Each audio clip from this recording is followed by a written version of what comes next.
Hey, thanks for joining us at Love Them Knives channel. LTK here. Got Flanagan. Flanagan, hey, you like them green knives, don't you, buddy? And we got a Stedman in the house. G10. This is that natural kind of G10 or kind of translucent jade looking G10 satin blade.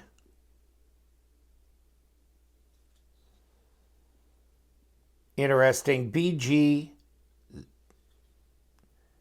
12C27 Sandvik blade. It's a liner lock. There's your lockup, about 25%.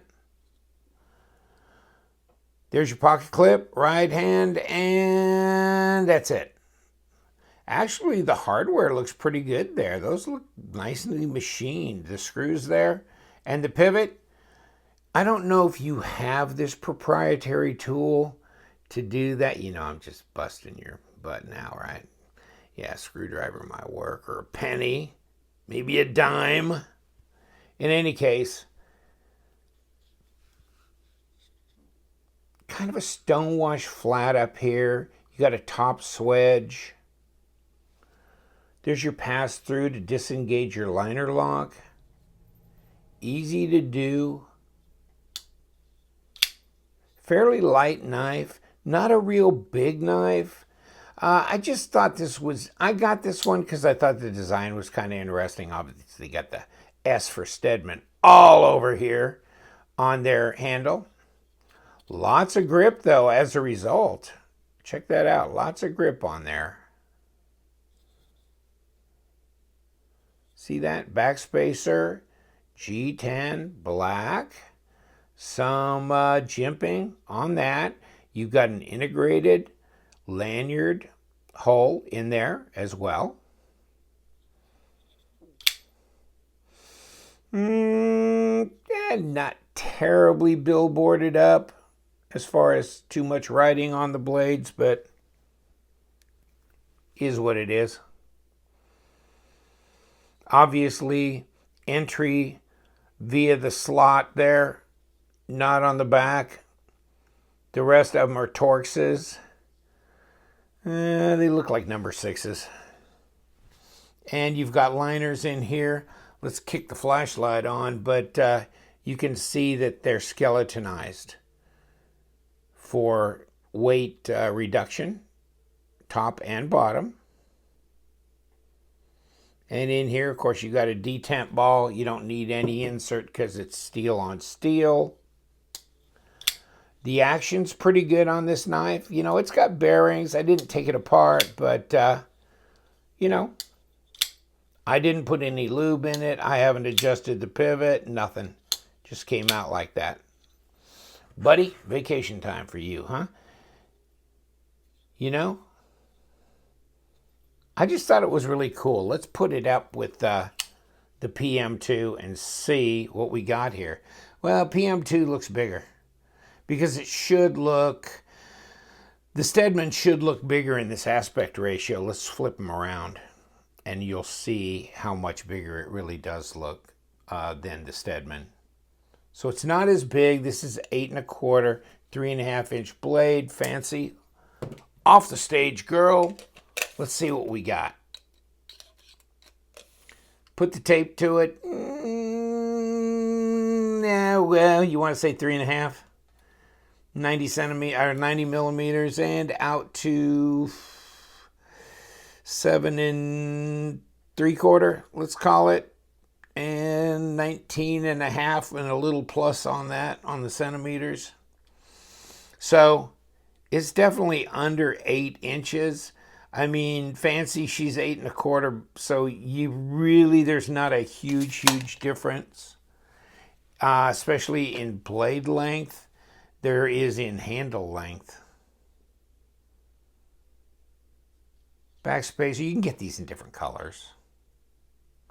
You might go to White Mountain Knives. They probably have these. If they don't, they can have them on hand pretty quickly. And don't forget, 10% discount when you use discount code LTK.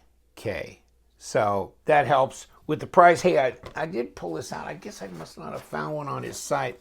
So I pulled it off of Blade HQ, $54.95. They're saying 3.3 inch. It seems to measure out a little bit more generously than that. 12C27, and not quite 8 inches here.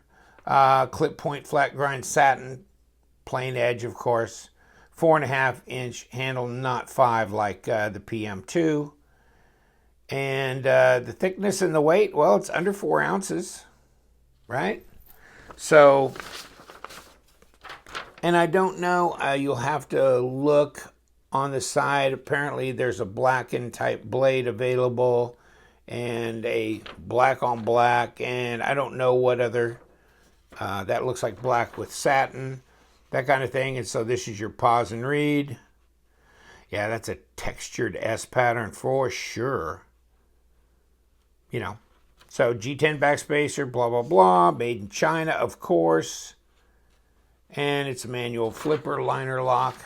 Not a lot to say about it, except maybe that Sandvik couldn't cut a piece of paper. Oh yeah, that seems to be.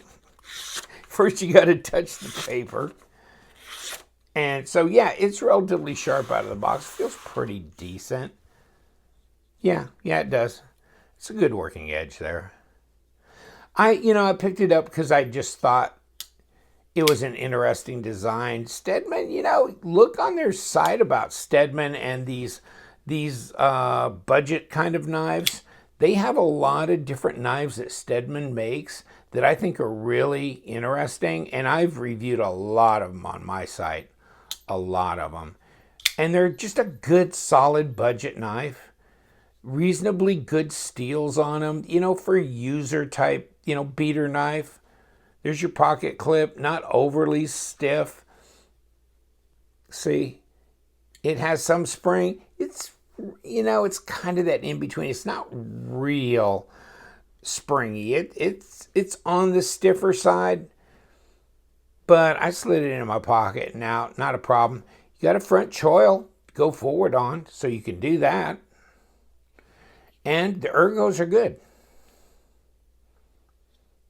Front here, rest of them on here. You got enough room for your hand. If not, go forward. You can do that. Either way. Reverse grip, not bad at all. Not bad at all.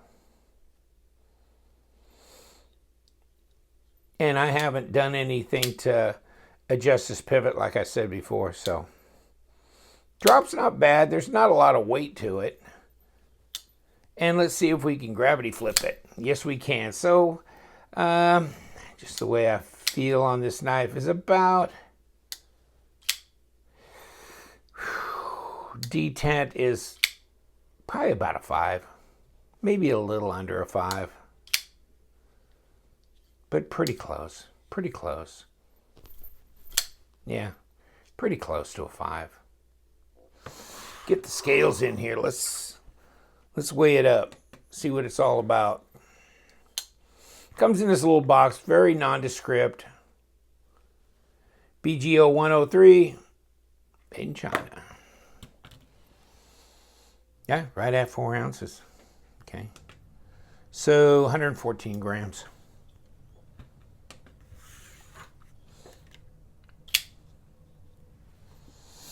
Yeah, I don't know.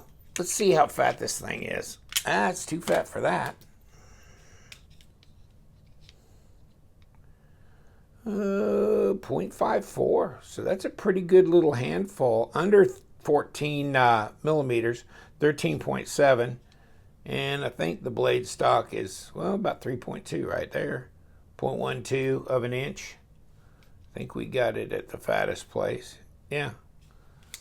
So about the same blade stock as the PM2. Really gonna be close. This might be 3.5. And of course you got a swedge cut in here so you can't really see from the top. You'd have to look past and down here. So, in any case, but overall thickness, the PM2 is thinner, 0.46, 0.54. So this is fatter in the hand, but fairly light. Not real big, so good EDC size. Grab and go, but you've got a full-size EDC here in your hands. That's grippy. That's definitely grippy. Pass-through is adequate. It's easy to disengage.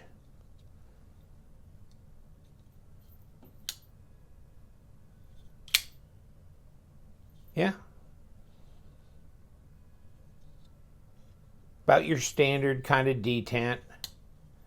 Bearings, probably not ceramic, but that's okay. Although at $54, yeah, you've got some options, right? So, there's so much out there now. I mean, you've got Best Tech knives, you've got, especially at the 54 range. And, the Tuya knife bruiser, of course, this is $45, minus the $5 discount code. And I'll put this in here now that I brought this on screen. I better. But, Dave Warren out there, Tuya Knives in Kentucky. So you can get this. This is obviously made in China. The Bruiser by Tuya Knives. But this is D2. Ceramic bearings, $44.95, something like that, with the $5 coupon thing. You're looking just at like $39.99 or $40 even. So really, so it's getting to the point where it's really, we're just trimming dollars here and there, and it just becomes a choice of design. This is obviously a lot. This is a lot heavier. This is a lot lighter. So lighter, just a different kind of knife. So you always got choices. All right, I'm going to let you go, Flanagan. Thank you very much. Get in here. You know what we do around here. What do we do, Flanny? We love them budget knives, don't we? Yes, we do. So stay sharp.